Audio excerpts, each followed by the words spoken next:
Hello students, आज अपन math का chapter number 5 start करेंगे।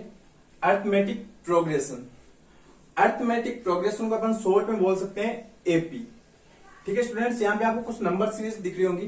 पहली नंबर सीरीज है 3, 6, 9, फिर है 1, 2, 3, फिर मैंने लिखी है 3, 3, 3, फिर -60, -50, -40। इन सब नंबर सीरीज को देख के आपको एक बात समझ में आ रही होगी कि इन सब में कोई ना कोई एक लॉजिक लग रहा है। उस लॉजिक को अपन समझते हैं सबसे पहले। तो पहले नंबर सीरीज के अपने पास में 3, 6, 9 आगे आगे चलेगी ये पूरी। पहला नंबर कितना है अपना 3। फर्स्ट नंबर कितना है 3, इसको बोलते हैं फर्स्ट टर्म। फर्स्ट टर्म कितनी है अपने पास में 3। अगर मैं इस फर्स्ट टर्म में वापस एक 3 ऐड कर दूं तो कितना आ जाएगा मेरे पास में, ये 6 आ जाएगा। ठीक है, फिर मैं 6 में क्या ऐड कर दूं, 6 में वापस ये वाला 3 वापस ऐड कर दूं तो कितना आ जाएगा मेरे पास में 9 आ जाएगा। ऐसे आगे चलेगी ये।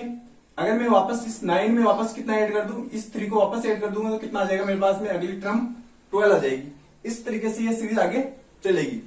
यहाँ पे आपको ध्यान रखना है कि यहाँ पे जो नंबर ऐड हो रहा है वो फिक्स नंबर है, वो कितना है 3 है। इस फिक्स नंबर को अपन आगे बोलेंगे कॉमन डिफरेंस। अब अपन समझते हैं अगली सीरीज को। अगली सीरीज अपने पास में 1, 2, 3 और आगे आगे चलेगी। इसका फर्स्ट नंबर क्या है 1।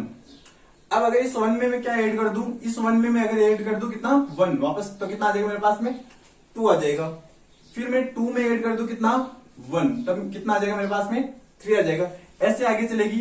3 में अगर मैं ऐड कर दूं 1 तो कितना आ जाएगा 4 आ जाएगा। तो इस तरीके से ये सीरीज चलती जाएगी। यहाँ पे भी आपको ध्यान रखना है कि जो नंबर ऐड हो रहा है वो यहाँ पे देखो 1, 1, 1 ये फिक्स नंबर है। ये एक फिक्स नंबर है जिसको अपन आगे क्या बोलेंगे, कॉमन डिफरेंस बोलेंगे, जिसको डी से डिनोट करेंगे अपन। तो उसको आगे समझेंगे अपन। ऐसे अगली जो सीरीज है अपने पास में, ये इसको समझते हैं। इस सीरीज में आपको दिख रहा होगा 3, 3, 3। तो ये सीरीज कैसे है देखो। फर्स्ट नंबर कितना अपने पास में 3। अगर मैं 3 में ऐड कर दूं कितना, यानी फर्स्ट नंबर में मैं ऐड कर दूं कितना 0, तब मेरे पास में वापस कितना आएगा 3 आएगा।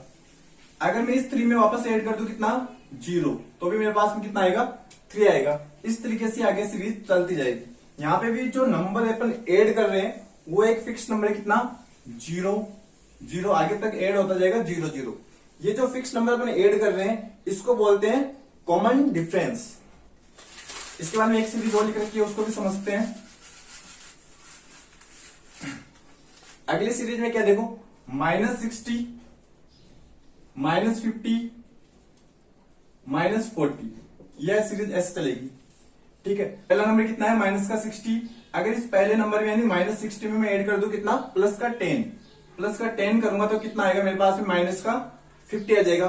ऐसे आगे इस -50 में अगर मैं ऐड कर दूं कितना +10 तो कितना आ जाएगा मेरे पास में -40 आ जाएगा। इस तरीके से आगे सीरीज चलती जाएगी। यहां पे भी आपको ध्यान रखना है कि जो नंबर अपन ऐड कर रहे हैं वो क्या है 10 है। इसमें भी 10 है, यानी एक फिक्स नंबर ऐड कर रहे हैं अपन। इस फिक्स नंबर को अपन क्या बोलेंगे, कॉमन डिफरेंस। इन सीरीज को देख के अपन एक डेफिनेशन निकाल सकते हैं एपी की, यानी अर्थमेटिक प्रोग्रेशन की एक डेफिनेशन हो सकती है अपने पास में। वो डेफिनेशन क्या देखो, an arithmetic progression is a list of numbers. यानी अर्थमेटिक प्रोग्रेशन जो होगी वो एक नंबर ऑफ लिस्ट होगी, यानी नंबरों की एक लिस्ट होगी, एक सीरीज होगी। In which each term is obtained by adding a fix number. जहां पे अपन हर टर्म को कैसे प्राप्त करेंगे, एक फिक्स नंबर को ऐड करने पे अपने पास में अगली टर्म आ जाएगी टू द प्रीसीडिंग टर्म, यानी पहले वाली टर्म में एक फिक्स नंबर को ऐड करने पे क्या आ जाएगी अपने पास में, नेक्स्ट टर्म आ जाएगी। एक्सेप्ट द फर्स्ट टर्म, यानी पहले नंबर के लिए नियम लागू नहीं होगा, ये रूल लागू नहीं होगा। यानी कि आपके पास में पहला नंबर तो आपके पास में मौजूद होना चाहिए।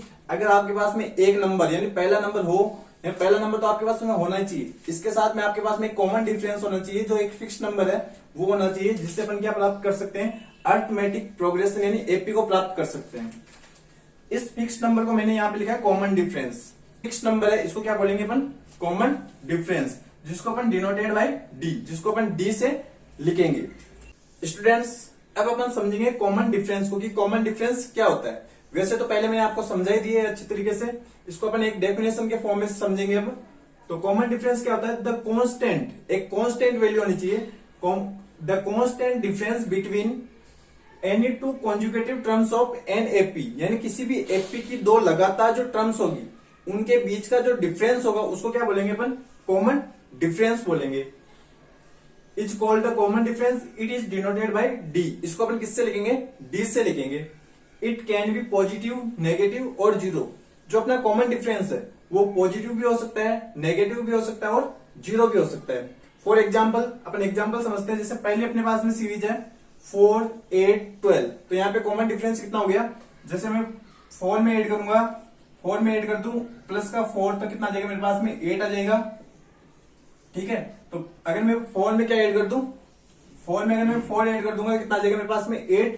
तो अपने पास में एक सीरीज बन रही है देखो। फिर इस 8 में अपन वापस ऐड कर देंगे 4, तो कितना आ जाएगा मेरे पास में, 12 आ जाएगा। इस तरीके से अपने पास में एक पॉजिटिव नंबर है कितना, प्लस का 4, जो ऐड करने में अपने पास में क्या आ रही है, एक एपी आ रही है। इसके बाद नेक्स्ट जो अपने पास सीरीज है उसको समझते हैं। यहाँ पे देखो पहली टर्म अपने पास में 30, अगर मैं 30 में से माइनस कर दूं, यानी 30 में से माइनस कर दूं कितना, 3, तब मेरे पास में कितना आ जाएगा, 27 आ जाएगा। फिर इस 27 में से अगर मैं माइनस कर दूं कितना, 3, तब कितना आ जाएगा मेरे पास में, 24। तो यहाँ पे जो अपना कॉमन डिफरेंस है वो कितना है, माइनस का 3, यानी क्या हो सकता है अपने पास में, नेगेटिव हो सकता है। यानी कॉमन डिफरेंस पॉजिटिव भी हो सकता है, कॉमन डिफरेंस नेगेटिव भी हो सकता है। अगली जो सीरीज है उसको समझते हैं। यहाँ पे पहली टर्म कितनी है, 4। अब इस 4 में अगर मैं 0 ऐड कर दूं, इस 4 में कितना ऐड कर दूं, 0, तब कितना आ जाएगा मेरे पास में, 4 आ जाएगा।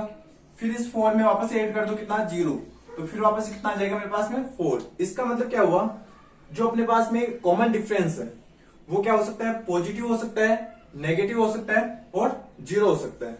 स्टूडेंट्स अब अपन समझेंगे, अगर अपने पास में कोई नंबर सीरीज है, कोई एपी है, उसका डी यानी कॉमन डिफरेंस कैसे फाइंड कर सकते हैं अपन। तो देखो सामने देखो सभी, यहां पे मैं एक सीरीज लिख रहा हूं, late an AP is A1, A2, A3, इस तरीके से आगे चल रही है। यानी मैंने मान ली कि एक नंबर सीरीज है, एक एपी है क्या, A1, A2, A3। इसका कॉमन डिफरेंस कैसे फाइंड करेंगे, देखो कॉमन डिफरेंस को अपन किससे लिखेंगे, डी से। या आपको पहले बता दिया मैंने, जो डी है वो क्या है अपना कॉमन डिफरेंस। कॉमन डिफरेंस कैसे फाइंड करेंगे, देखो common difference is equal to second term में से माइनस कर दो फर्स्ट टर्म को। सेकंड टर्म कितनी है अपने पास में, 8, इसमें से माइनस कर देंगे अपन A1, तो क्या आ जाएगा अपने पास में, डी आ जाएगा। ठीक है, या फिर आप माइनस कर दो किसको, A3 में से माइनस कर दो किसको, A2 को, यानी आगे वाले टर्म में से पीछे वाले टर्म को क्या करना है, माइनस करना है। तो अपने पास में क्या आ जाएगा, डी। और सभी ध्यान रखना, ये सभी डी सब में इक्वल आना चाहिए। इसमें जो डी आएगा और इसमें जो डी आएगा वो सभी इक्वल होगा। इससे आगे भी ऐसे चलेगा। मान लो आगे और सीरीज दे रखी है तो वो कैसे हो जाएगा, A4 माइनस A3, इस तरीके से आगे चलेगा। तो अपने पास में एक डी फाइंड करने का एक फॉर्मूला आ गया, क्या, A2 माइनस A1 या A3 माइनस A2, यानी नेक्स्ट टर्म में से पहले वाले टर्म को क्या करना है, माइनस करना है। और ये सभी इक्वल होना चाहिए। अगर इक्वल है तभी वो क्या होगा, एपी में होगा, यानी अरिथमेटिक प्रोग्रेशन में कब होगा। तो इसकी एक कंडीशन हो गई, अगर डी अपना डी सब में इक्वल है, तो आगे अपन क्वेश्चन भी करेंगे। तो अगर डी सब में इक्वल है तो इसका मतलब वो क्या है, एक एपी है, यानी एक अरिथमेटिक प्रोग्रेशन। अगर डी इक्वल है तो अरिथमेटिक प्रोग्रेशन है। आगे देखो, let first term of an AP, first term of an AP, एक एपी है जिसकी फर्स्ट टर्म मैंने क्या मान ली, ए मान लिया। फर्स्ट टर्म को कितना मान लिया मैंने, ए मान लिया। And common difference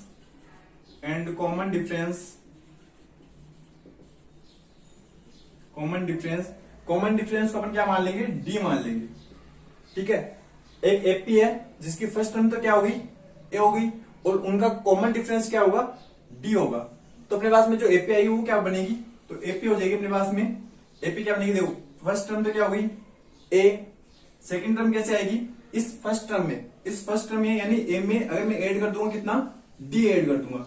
first term में अगर मैं कॉमन डिफरेंस को ऐड कर दूंगा तो क्या आ जाएगी मेरे पास में, सेकंड टर्म आ जाएगी। फिर अपन क्या करेंगे, इस सेकंड टर्म में यानी ए प्लस डी में वापस क्या ऐड करना है, उस कॉमन डिफरेंस को वापस ऐड करना है। तो वापस ऐड कर दिया। ठीक है, ऐसे आगे चलेगी। फिर क्या करना है, इस थर्ड टर्म में, थर्ड टर्म क्या है अपने पास में, ए प्लस डी, थर्ड टर्म है उसमें क्या ऐड करना पड़ेगा, वापस एक डी को ऐड करना पड़ेगा। तो अपने पास में क्या आ जाएगी, फोर्थ टर्म। इस तरीके से आगे चलेगी। तो अपने पास में एक स्टैंडर्ड एपी की एक सीरीज आ गई, क्या, पहली टर्म हो गई ए, सेकेंड टर्म बनेगी ए प्लस डी, थर्ड टर्म क्या बनेगी देखो ए प्लस डी कितना हो गया 2d, ठीक है। फोर्थ टर्म क्या हो जाएगी a plus d plus d plus d कितना हो गया 3d। इस तरीके से ये सीरीज आगे चलेगी। इसको बोलते हैं एपी की स्टैंडर्ड फॉर्म।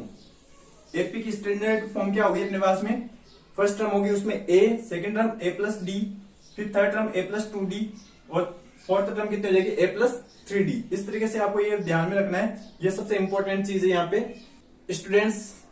अब अपन पढ़ेंगे nth term of an AP, यानी अगर आपको एक एपी दे दे और बोले आपको उसकी 7th टर्म कितनी है, 8th टर्म कितनी है या 1000 वाली जो टर्म होगी वो कितनी होगी, तो उसके लिए अपन एक फॉर्मूला अपन लिखेंगे। तो उस फॉर्मूले को आपको अच्छी तरीके से लर्न कर लेना है। तो फॉर्मूला क्या है देखो, अगर एक एपी अपने पास में let first term of an AP, first term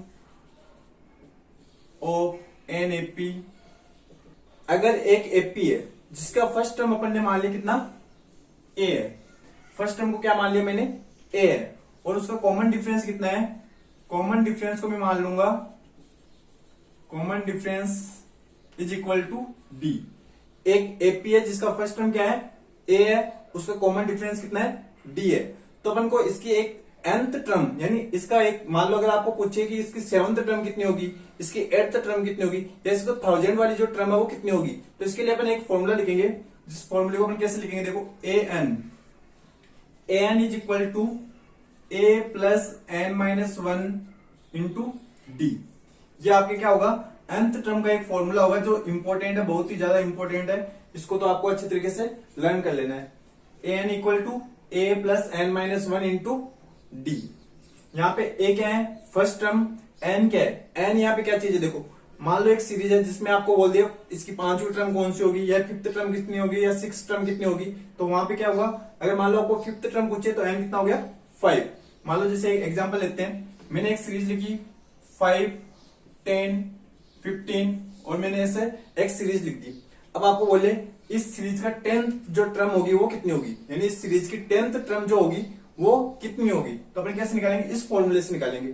इस फॉर्मूले से कैसे निकालेंगे देखो, एक है अपने पास में फर्स्ट टर्म, तो देखो ए एन क्या होगा, कौन सी टर्म चाहिए अपन को 10th टर्म चाहिए, तो एन कितना हो जाएगा अपने पास में 10 हो जाएगा, क्योंकि अपन को कौन सी टर्म चाहिए 10th टर्म चाहिए। तो देखो कैसे निकालेंगे, फर्स्ट टर्म कितनी होगी, ए जो अपना फर्स्ट टर्म है वो कितना अपने पास में 5, ये हो गया 5, ठीक है। फिर प्लस, फिर ब्रैकेट, एन कितना हो गया, कौन सी टर्म चाहिए आपको 10th टर्म चाहिए, तो एन कितना हो गया 10 माइनस 1, और इसका डी कितना होगा, देखो डी कैसे निकालते हैं, डी का फॉर्मूला अपन ने पहले पढ़ लिया। डी कैसे निकालते हैं, डी अपन निकालते हैं डी इज इक्वल टू, अपन ने फॉर्मूला पढ़ा a2 माइनस a1, ठीक है। तो a2 कितना है अपने पास में 10, a2 का मतलब सेकंड टर्म कितनी है 10 और फर्स्ट टर्म कितनी है 5। तो a2 माइनस a1 करेंगे तो कितना आ गया अपने पास में 5 आ गया। तो d कितना हो गया अपने पास में 5 आ गया। तो d की जगह d पुट कर दो यहाँ पे, ये 5, ठीक है। तो अपने पास में जो 10th टर्म है इस सीरीज की वो कितनी आएगी देखो, 5 प्लस 10 माइनस 1 9 इंटू 5, फिर 5 प्लस 9 इंटू 5 45, 5 प्लस 45 50, यानी इसकी जो 10th टर्म होगी वो कितनी होगी 50 होगी। और आपको पता ही है जो 5 की टेबल है उसकी 10th टर्म कितनी होती है 50 होती है। इस तरीके से अपन जो कोई भी टर्म, ये तो मान लो 10 ही है, अगर आपको बोले 1 लाख वेट टर्म क्या है वो भी आप आराम से निकाल सकते हो इस फॉर्मूले से। तो यहां तक आपको समझ में आ गया होगा।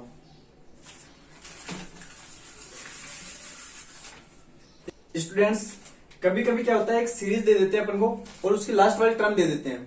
एक सीरीज देंगे अपन को, एपी सीरीज देंगे और उसकी लास्ट टर्म अपन को दे देंगे और बोलेंगे कि लास्ट से इसकी 5वीं term, 6th term, 7th term जो भी है वो निकालनी है। मान लो एक ऐसी सीरीज दे दी आपको 5, 10, 15 इस तरीके से दे दी और यहाँ पे लिख दिया 1000, ठीक है। अब आपको बोल दिया इसकी लास्ट से यानी पीछे से स्टार्ट करना, आपकी बार आपको पीछे से स्टार्ट करना और इसकी 7th टर्म बताओ, तो उसके लिए भी एक फॉर्मूला है। अगर आपसे पीछे से पूछे कोई टर्म निकालने के लिए तो उसके लिए एक फॉर्मूला है, उस फॉर्मूले को अपन लिखते हैं यहाँ पे। अगर लास्ट से आपको कोई एपी की कोई टर्म पूछे तो उसको कैसे लिखेंगे देखो, इसका फॉर्मूला क्या होगा, एल का मतलब लास्ट वाली जो नंबर, जो लास्ट वाला जो टर्म होगा वो है यहाँ पे, L equal to last term, L minus N minus 1 into D. अगर आपको कोई एपी दे दे और बोले कि इसकी लास्ट से nवी टर्म निकालो, तो आप कैसे निकालोगे? एल यानी last term minus n minus 1 into D, जहां पे where L is last term, जहां पे एल क्या है? लास्ट टर्म है। ठीक है, तो ये फॉर्मूले जो मैं ब्रैकेट में या बॉक्स में बंद कर रहा हूं, इनको आपको अच्छी तरीके से लर्न कर लेना है। स्टूडेंट्स, अब अपन सीखेंगे sum of first n terms of an AP. अगर आपको कोई एपी दे दे और बोले कि इन सब एपी का क्या करना है, आपको सम करना है, तो कुछ बच्चे क्या करेंगे? देखो, अगर मान लो ऐसे दे दिया आपको 3, 6, 9, फिर ऐसे बोल दिया 30, तो आप क्या करेंगे? ऐड करने के लिए सब ऐड करने बैठ जाएंगे। तो ये बहुत एक लेंथी प्रोसेस हो जाएगा। और कभी कभी तो मान लो ये 30 तक 10 तक है, मान लो 1000 तक दे दिया, मान लो यहाँ पे लिख दिया 3000, तब कैसे ऐड करोगे? तो इनका सम करने के लिए एक फॉर्मूला पर लिखेंगे, उस फॉर्मूले को आपको अच्छी तरीके से लर्न कर लेना है। तो फॉर्मूला क्या? देखो, सम करना अपन को, तो सम के लिए क्या लिखते हैं अपन? एस लिखते हैं। एस मतलब सम। किसका सम करना अपन को? nth टर्म का। हो सकता है कितने का दे दे, एक सीरीज देके बोल दे आपको 7th टर्म तक सम बताओ या फिर 1000 टर्म तक सम बताओ, तो उसके लिए फॉर्मूला क्या? देखो, Sn is equal to n upon 2, Sn is equal to n upon 2 bracket 2a plus n minus 1 into D. ये क्या है? nth टर्म की एक एपी का सम निकालने का फॉर्मूला क्या है? Sn। S का मतलब सम।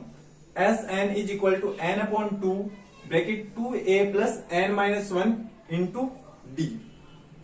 स्टूडेंट्स, कभी कभी क्या होता है, एक एपी में आपको फर्स्ट टर्म के साथ में आपको एक लास्ट टर्म भी दे दी जाती है, तो उसके लिए सम निकालने का एक फॉर्मूला होता है Sn इज इक्वल टू, अगर आपको लास्ट टर्म भी दे दे साथ में, तो आप चाहो तो ये भी लगा सकते हो, ये भी लगा सकते हो। इसके अलावा एक आपको दूसरा फॉर्मूला बता रहा हूं, वो भी आप इसमें पुट कर सकते हो। तो फॉर्मूला क्या है? Sn is equal to n upon 2 bracket a plus l। ये फॉर्मूला लगाकर भी आप जो nth टर्म तक की जो एपी है उसका क्या कर सकते हो? सम निकाल सकते हो। तो इस तरीके से आज के वीडियो में अपन ने कुछ फॉर्मूले सीखे हैं। तो यहां तक आप ये फॉर्मूले अच्छी तरीके से लर्न कर लेना। आपके जो एपी वाला चैप्टर है, यानी चैप्टर नंबर 5 है, वो कंप्लीटली आपका सोल्व हो जाएगा। ये फॉर्मूले बहुत ही इंपॉर्टेंट है, इन सबको अच्छी तरीके से लर्न कर लेना। इन फॉर्मूले से आपको पूरा चैप्टर कंप्लीट हो जाएगा। साथ में इनका एक नोट्स भी बनाते रहना, साथ के साथ में नोट्स बना लेना और इनको अच्छी तरीके से कॉपी में नोट कर लेना। Thank you.